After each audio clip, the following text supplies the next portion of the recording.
Hello students, we met again. Students, हम लोग last time कहां पर खत्म किया था? हम लोगों ने यहां पर इस फ्रेम में खत्म किया था अपने ब्लैक बोर्ड के।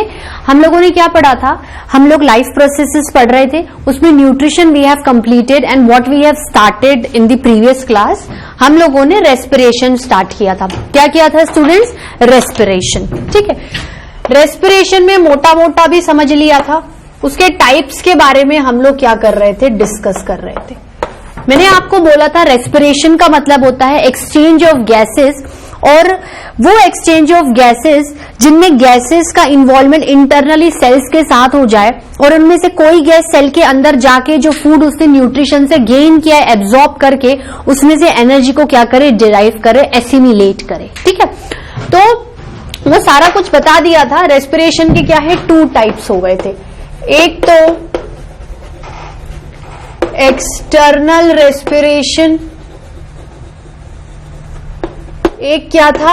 एक्सटर्नल रेस्पिरेशन, जिसको आपने बोला था ब्रीदिंग। जिसको आपने क्या बोला था? ब्रीदिंग। मतलब exchange of gases outside the cell externally. ठीक है, सेल के बाहर ही बाहर आप गैसेस का एक्सचेंज कर लो, जैसे करना है वैसे कर लो। वो गैसेस सेल को टच नहीं करेंगी, उनका कोई लिंक नहीं है सेल के साथ। फिर आता है इंटरनल रेस्पिरेशन, जो एक्चुअली रेस्पिरेशन, जो एक्चुअली टॉपिक हम पढ़ने वाले हैं। ठीक है, इंटरनल रेस्पिरेशन। अब मैं आपको क्या है इसके बारे में बताऊंगी और डेफिनेशन लिखाऊंगी, जो कि रेस्पिरेशन की ही डेफिनेशन होगी। इंटरनल रेस्पिरेशन का मतलब क्या होता है? Gaseous exchange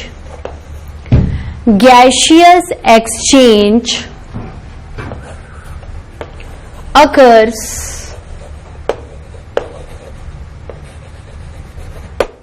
within the cell internally,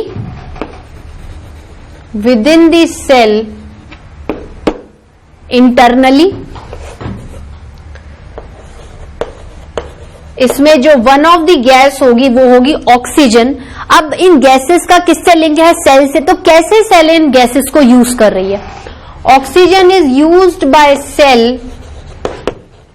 for the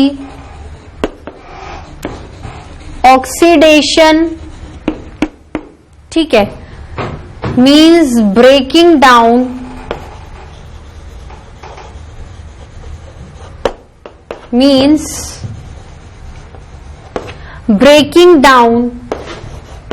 of food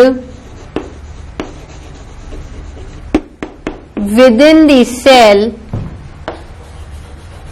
Oxygen is used by cell for the oxidation, means breaking down of food within the cell,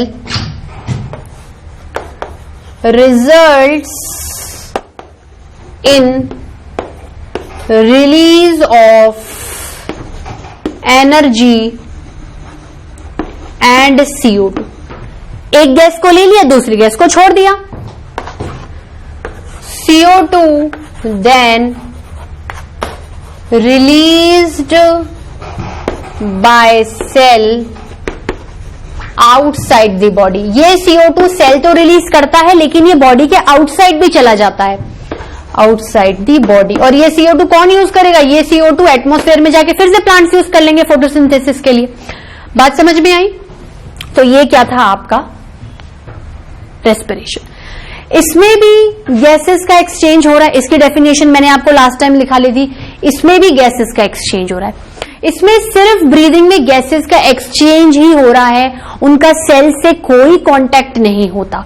उनका सेल से कोई कांटेक्ट नहीं होता, तो सेल उन गैसेस को किसी भी तरीके से यूटिलाइज नहीं करवा पाते हैं। मतलब no contact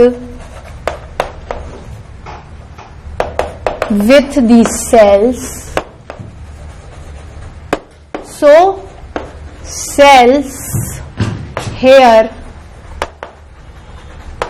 not able to utilize gases, not able to utilize gases. पर रेस्पिरेशन में क्या फर्क है? हम ये कह सकते हैं कि आप ये कह सकते हो कि breathing is a type of respiration, पर respiration can never be breathing. या आप उल्टा भी बोल सकते हो, कैसे भी बोलो। देखो मीनिंग तो आपको क्या है, एक ही निकलेगा कि ब्रीदिंग का मतलब होता है गैसेस का एक्सचेंज, ब्रीदिंग का मतलब होता है गैसेस का एक्सचेंज, और रेस्पिरेशन का मतलब होता है गैसेस का एक्सचेंज। पर ये जो गैसेस हैं ये आपके सेल्स इंटरनली यूज करेंगे अपने अंदर के फूड को ऑक्सीडेशन करने में, ब्रेक डाउन करने में, एनर्जी निकालने में और आपको एनर्जी प्रोवाइड करने में। ठीक है, अब इधर से इधर आ जाते हैं। अब मैं रेस्पिरेशन ही बोलूंगी, इंटरनल तो क्या है, डिवीजन के टाइम पे स्पेसिफिकली बोला है मैंने। इन रेस्पिरेशन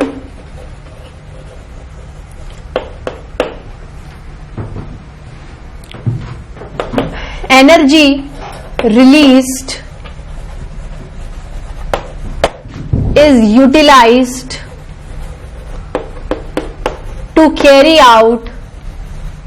भाई आपके जो और लाइफ प्रोसेसेस हैं वो क्यों न्यूट्रिशन और रेस्पिरेशन के बाद लिखे हुए हैं, क्योंकि पहले न्यूट्रिशन आएगा, फिर उसके द्वारा जो फूड सेल में गया है वो रेस्पिरेशन उससे एनर्जी निकालेगा, फिर वो जो एनर्जी आएगी वो बाकी चीजों को दी जाएगी, फिर एनर्जी क्या होगी, तीसरे प्रोसेस ट्रांसपोर्टेशन से दी जाएगी, वेस्ट मैटर को एक्सक्रीशन से निकालेंगे और बाकी के लाइफ प्रोसेसेस ये जो एनर्जी डिराइव करी है आपने उससे, उस एनर्जी को लेके वो अपनी लाइफ को क्या करेंगे, कंटिन्यू करेंगे।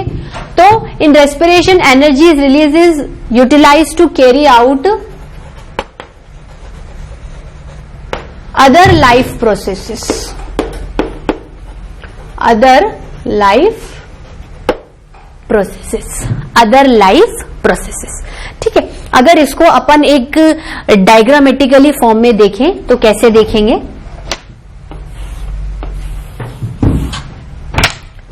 भाई आपने न्यूट्रिशन से, ठीक है, क्या किया, ये आपका सेल है, इसके अंदर क्या है, आपने एब्जॉर्ब्ड फूड रखा है, जो फूड एब्जॉर्ब होकर आया है वो रखा हुआ है। अब क्या करूंगी मैं, इस पे रेस्पिरेशन करवाऊंगी। रेस्पिरेशन का मतलब क्या है, मैं अलाउ करूंगी ऑक्सीजन को कि तुम अंदर जाओ। ऑक्सीजन क्या करेगा, फूड का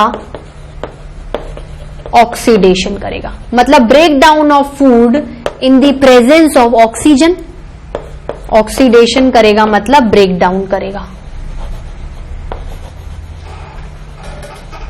क्या करेगा, ब्रेक डाउन करेगा। क्या करेगा स्टूडेंट्स, ब्रेक डाउन करेगा। और क्या रिलीज कर देगा,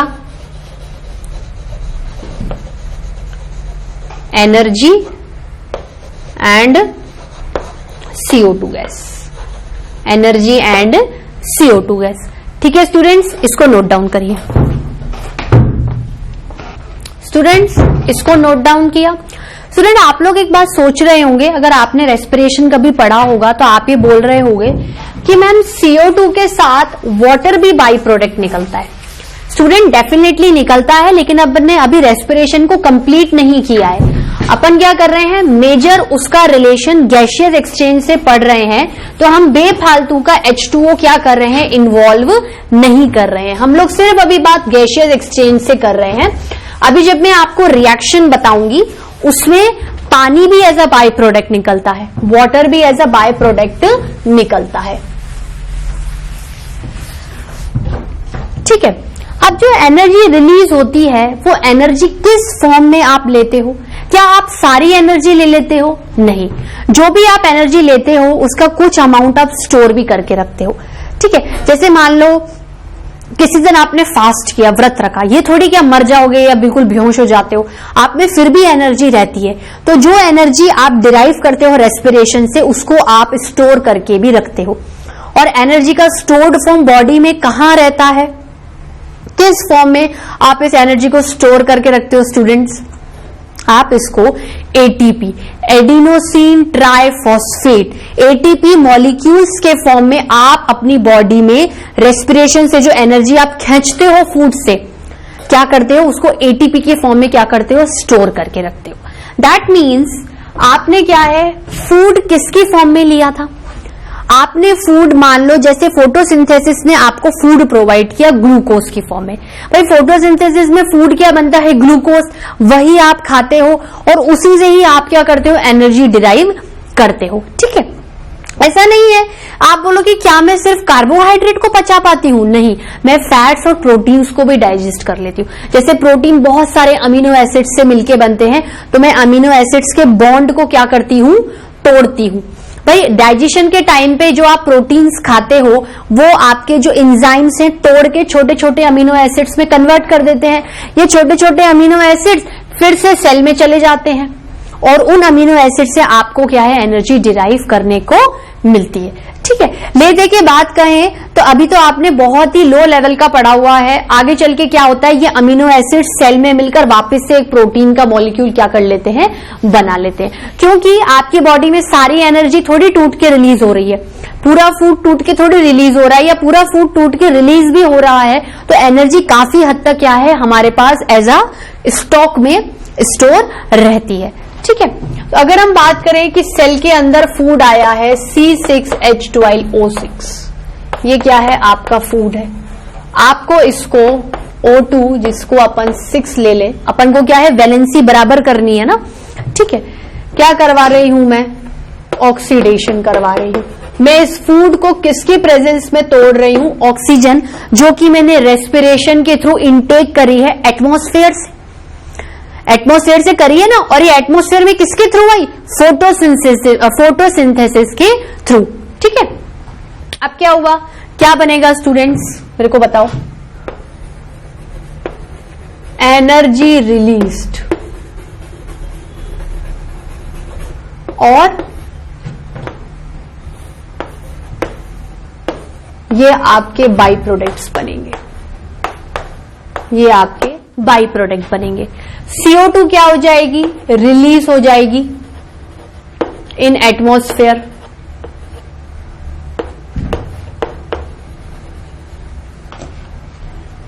किसमें रिलीज हो जाएगी स्टूडेंट्स, एटमॉस्फेयर में। रिलीज इन एटमॉस्फेयर। ठीक है, ये एनर्जी किसमें रिलीज होगी, ये विद इन दी बॉडी, ये थोड़ी कोई बाहर निकालनी है, विद इन दी बॉडी होगी। इसका क्या होगा, यूटिलाइजेशन होगा।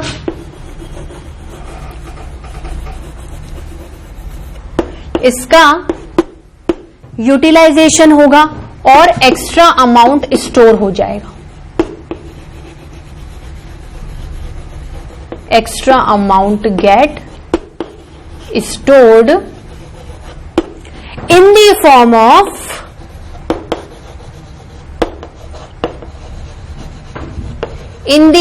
of ATP molecules।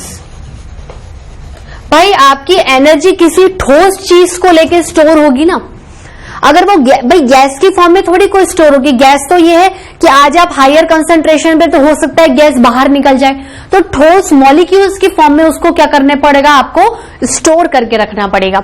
एटीपी का फुल फॉर्म क्या होता है,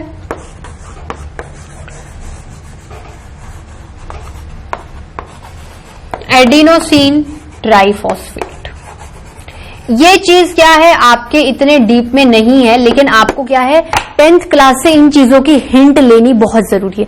अगर आपका 10th में बेसिक क्लियर होगा तभी आप 11th में जो ब्रॉड चैप्टर आएगा, breathing and exchange of gases, breathing की गैसेस को अंदर लिया, उनका सेल के साथ एक्सचेंज कराया और फिर रेस्पिरेशन करवाया, फिर क्या हो गया, उसी तरीके से ये साइकिल क्या होती है, चलती रहती है। गैसेस को अंदर लो, फूड को तोड़ो, फिर गैस को बाहर निकालो, O2 को अंदर लो, फूड को तोड़ो, फिर CO2 को बाहर निकालो। ठीक है, इस तरीके से ये प्रोसीजर हमेशा चलता रहता है रेस्पिरेशन का।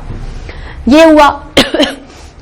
अब मुझे एक बात बताओ, ये जो रिलीज इन एटमॉस्फेयर में हो रही है ये कौन करेगा, used by green plants, used by green plants. ठीक है, और ये ऑक्सीजन कहां से आ रही है, taken by green plants, taken by green plants. बात समझ में आई स्टूडेंट्स? अब मुझे एक बात बताओ, एक्चुअली काम मतलब ओवरऑल अगर अपन एक समरी की बात करें, समरी के हिसाब से रेस्पिरेशन में हो क्या रहा है? रेस्पिरेशन में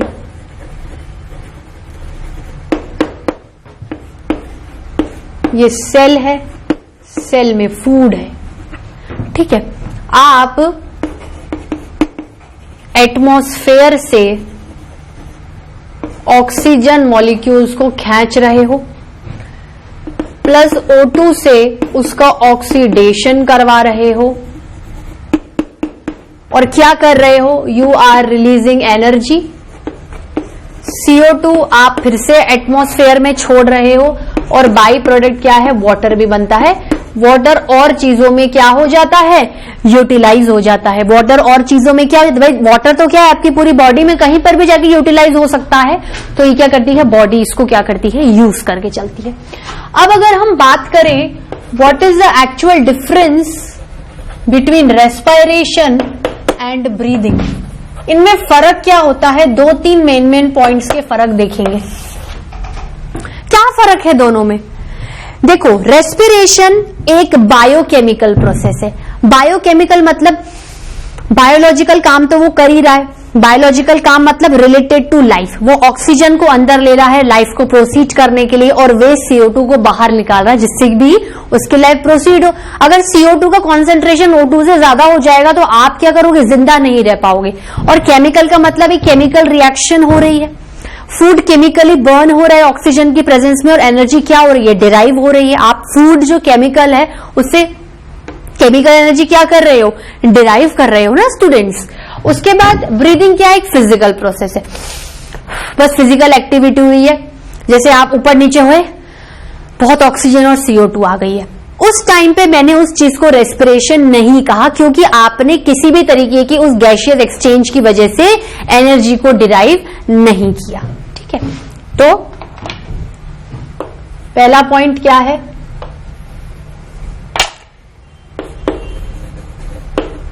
बायोकेमिकल प्रोसेस।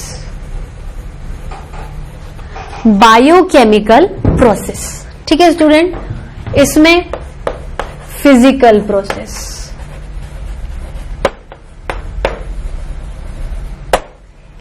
इसमें क्या होगा? इसमें गैसियस एक्सचेंज होगा, इसमें भी गैसियस एक्सचेंज होगा। फर्क कहां है? देखो फर्क कहां आएगा?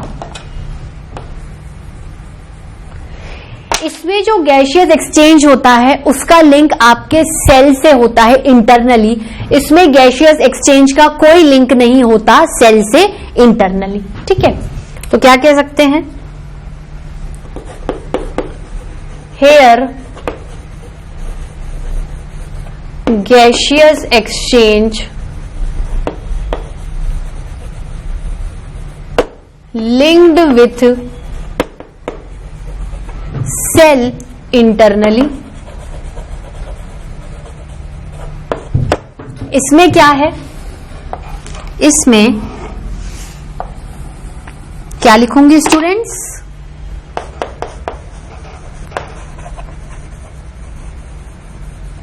Hair gaseous exchange occurs purely externally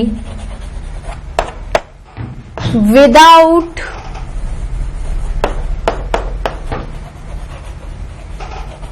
linked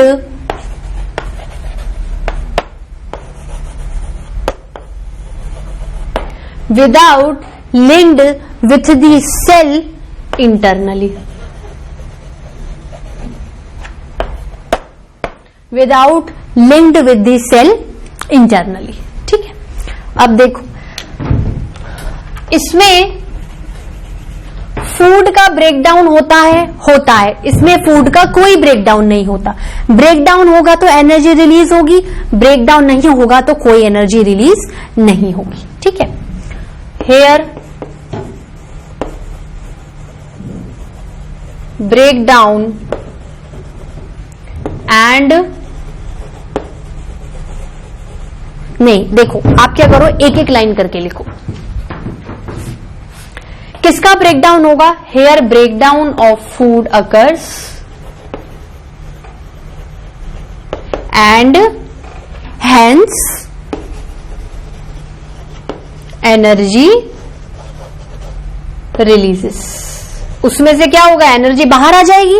उसमें से क्या होगा? एनर्जी क्या होगी? बाहर आ जाएगी। इसमें क्या है? Here no breakdown of food occurs, hence sorry students, hence no energy as such releases। ठीक है स्टूडेंट्स, इसको नोट डाउन करो। स्टूडेंट्स इसको नोट डाउन किया। चलिए एक दो और पॉइंट्स डिफरेंस में है, वो मैं आपको लिखाती हूं।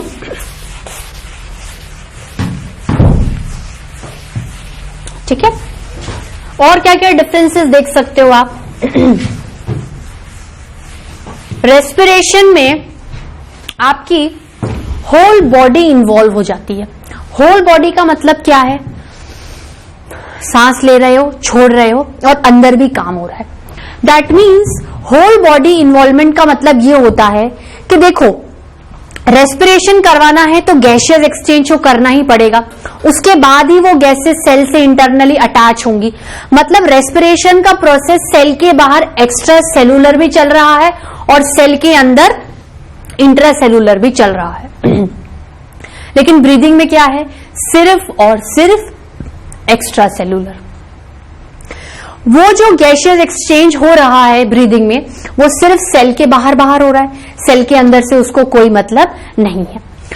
रेस्पिरेशन में पूरी बॉडी इन्वॉल्व होती है, ब्रीदिंग में कुछ कुछ ऑर्गन्स, जैसे आप सांस लेते हो नोज से, गई सीधे। अभी आप जब रेस्पिरेटरी ट्रैक्ट पढ़ोगे तो नोज से हवा किस में जाती है? लंग्स में जाती है, फिर लंग से वो रेस्पिरेशन से एक्सचेंज होती है। लेकिन हम रेस्पिरेशन वाला टर्म क्या काट देते रहे, ऑक्सीजन ली लंग्स में गई, लंग से आगे फिर CO2 को बाहर निकलते हैं। मतलब कुछ कुछ ऑर्गन्स ब्रीदिंग में इन्वॉल्व होते हैं, पूरी बॉडी नहीं इन्वॉल्व हो रही है, only some extracellular organs और सिस्टम इज इन्वॉल्व। ठीक है स्टूडेंट, तो अपन क्या करेंगे, इसके थोड़े और डिफरेंसेस को आगे बढ़ाते हैं, पूरे नहीं हुए हैं ये अभी।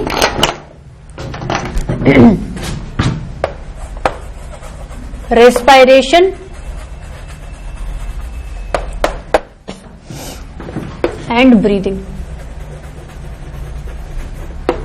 रेस्पिरेशन एंड ब्रीदिंग, क्या क्या और डिफरेंसेस बच गए हैं स्टूडेंट्स? लिखते हैं।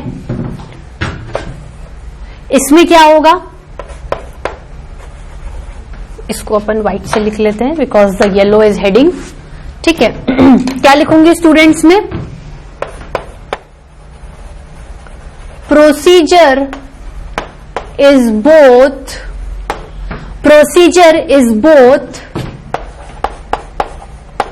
extracellular as well as inter क्यों नहीं बोला? क्योंकि दो सेल्स के बीच में नहीं कराना, सेल के अंदर करवाना है। Extracellular as well as intracellular. ठीक है, उसके बाद इसमें क्या हो रहा है? Procedure is only extracellular, procedure is only extracellular. ठीक है, फिर whole body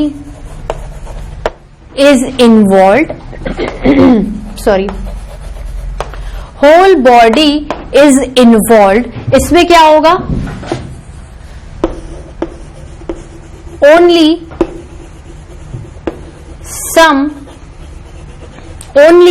some organs are involved.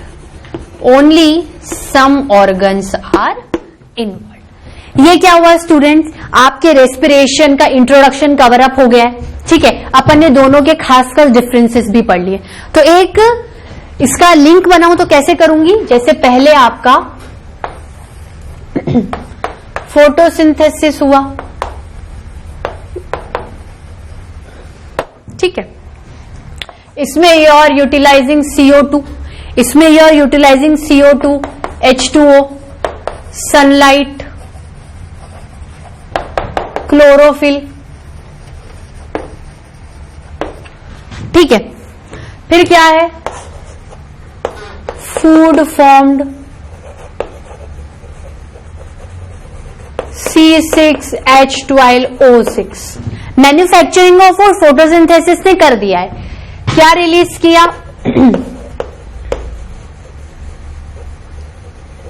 Oxygen released. ये ऑक्सीजन कौन यूज कर रहा है,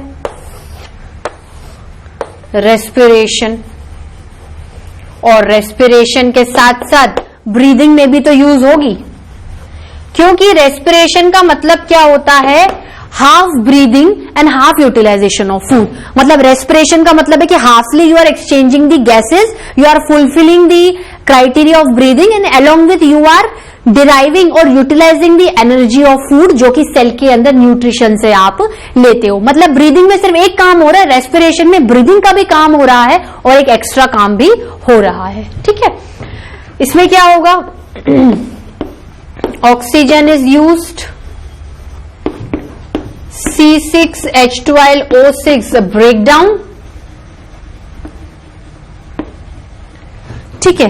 क्या रिलीज होगी, ATP रिलीज, उसके साथ CO2 एंड वाटर, ठीक है। और ये CO2 किसको यूज कर रहे हो आप, ठीक है स्टूडेंट्स। तो कहीं ना कहीं photosynthesis is linked with respiration. Photosynthesis के जो प्रोडक्ट होता है वो रेस्पिरेशन यूज करता है, और रेस्पिरेशन का प्रोडक्ट कौन यूज करता है, फोटोसिंथेसिस यूज करता है। मींस इधर मैं लिखूं, प्रोडक्ट ऑफ फोटोसिंथेसिस, प्रोडक्ट मतलब जो इक्वेशन के राइट हैंड साइड पे आएंगे, product of photosynthesis used by respiration.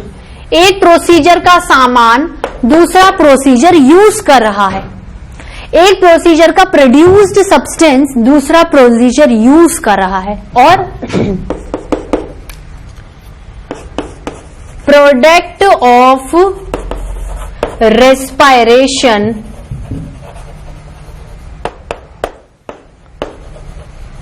used by photosynthesis, used by photosynthesis, ठीक है। और प्रोडक्ट क्या है, product are actually gases, product are actually gases. Glucose भी बोल सकते हैं, लेकिन जरूरी नहीं कि हमेशा आप कार्बोहाइड्रेट ही खाओ, लेकिन गैसेस तो आप वही एक्सचेंज करोगे जो फोटोसिंथेसिस में हो रही है, और वही की वही चीज रेस्पिरेशन में भी होगी, ठीक है स्टूडेंट्स। नोट डाउन करो स्टूडेंट्स, इसको नोट डाउन किया। चलिए इसी के साथ आज के लेक्चर में अपन ने क्या क्या पढ़ा, अपन ने रेस्पिरेशन के बारे में बहुत सारी चीजें पढ़ ली हैं, ठीक है। रेस्पिरेशन से रिलेटेड हमने उसके टाइप्स पढ़ लिए हैं, उसके मेन डिफरेंसेस पढ़ लिए हैं, ले देके हमने रेस्पिरेशन से रिलेटेड क्या है सारी चीजें पढ़ ली हैं। सारी चीजें क्या कर ली हैं, कवर अप कर ली है। ओवरऑल दोनों का काम क्या कराना है, गैसेस का एक्सचेंज कराना है। ये गैसियस एक्सचेंज कहीं ना कहीं आपको फोटोसिंथेसिस दे रहा है, मतलब फोटोसिंथेसिस डायरेक्टली और indirectly link with respiration as well as respiration and directly indirectly link with photosynthesis. Respiration में गैसियस एक्सचेंज, ब्रीदिंग में भी गैसियस एक्सचेंज, मतलब सब कुछ मिलाकर आपने अभी तक पूरा रेस्पिरेशन का इंट्रो डेफिनेशन कवर अप कर लिया। आज का लेक्चर स्टूडेंट्स मैं यहीं ओवर करवाती हूं। नेक्स्ट लेक्चर में अपन रेस्पिरेशन के टाइप्स पढ़ेंगे। रेस्पिरेशन के दो टाइप होते हैं, एक ऑक्सीजन के प्रेजेंस में एरोबिक वाला, एक ऑक्सीजन के एब्सेंस में एनएरोबिक वाला। बहुत इंपॉर्टेंट है, बहुत ध्यान से देखिएगा उस चीज को। और फिर हम लोग क्या करेंगे प्रॉपरली रेस्पिरेशन को वेरियस ऑर्गेनिजम्स पे पढ़ेंगे। जैसे हम लोग पढ़ेंगे respiration in aquatic animals, respiration in terrestrial animals. फिर हम लोग क्या करेंगे, अगर हुआ तो किसी जैसे इंडिविजुअल ऑर्गेनिजम्स को उठा लिया, वरना फाइनली हम रेस्पिरेशन इन ह्यूमन बींग्स तो पढ़ेंगे। ठीक है students, have a nice day, till then bye bye, thank you.